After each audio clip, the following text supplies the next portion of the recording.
What do I do when I feel unfocused or overwhelmed? There are a few things. First, I have a short checklist. Am I eating enough? All right, so it's very fashionable with intermittent fasting to skip breakfast, skip that meal, skip another meal. For myself, I've realized unless I am in ketosis, unless I am on a ketogenic diet or fasting or have ketones in my blood, which is an alternate fuel to glucose, I need to eat. And of course you can supplement with exogenous ketones, but am I eating enough? If I skip breakfast and it's 1 p.m. and I haven't had lunch and I'm feeling unfocused or overwhelmed, I probably don't need to sit there and journal on my existential dilemmas. I need to eat some fucking macadamia nuts and maybe have some beans or salad or something like that. All right, so simple, simple, simple. The second would be, am I consuming too much caffeine? Real simple. For me, if I'm feeling anxious, overwhelmed, very often, if I want to achieve a more Zen-like state, there are at least 2 things I can do. And one is meditate twice a day, which I like to do, doesn't always happen. Meditate twice a day and do all of these other things related to cultivating peace of mind. The second one is stop consuming so much caffeine. All right, real simple. Then last are a few tactical and strategic questions. And being overwhelmed and unfocused, I think, are quite different things, typically. Sometimes they come along together.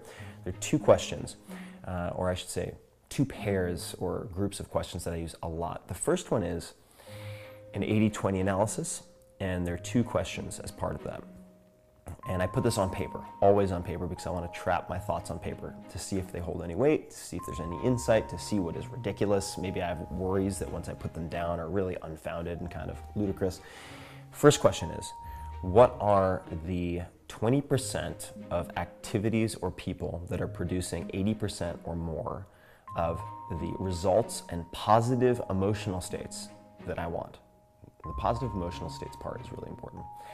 All right, so you spend 1 or 2 pages on that. The second part is the opposite. What are the 20% of activities, responsibilities, or people that are producing 80% or more of the pain, the headache, and the negative emotional states that I would prefer not to have? Do another page or 2.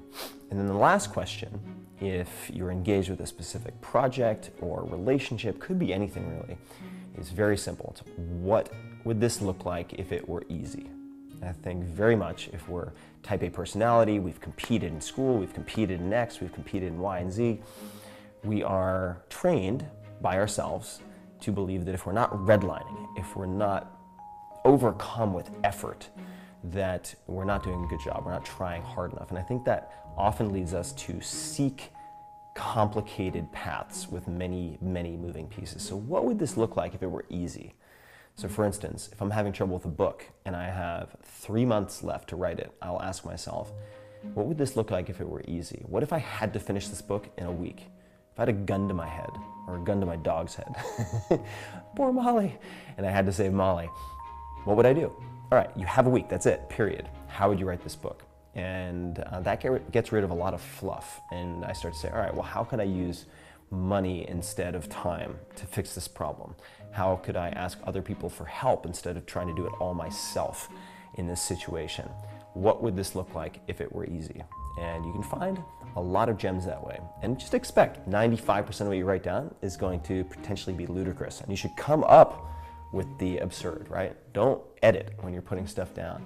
But within that, you might find 1 or 2 things and you're like, that's it. Now I can save 80% of my headache, 80% of my angst, because I don't have to do it the hard way. And then you can find an elegant solution that produces an even better product, even better outcome. So those are a few of the things that I regularly do when I'm feeling overwhelmed or unfocused or distracted.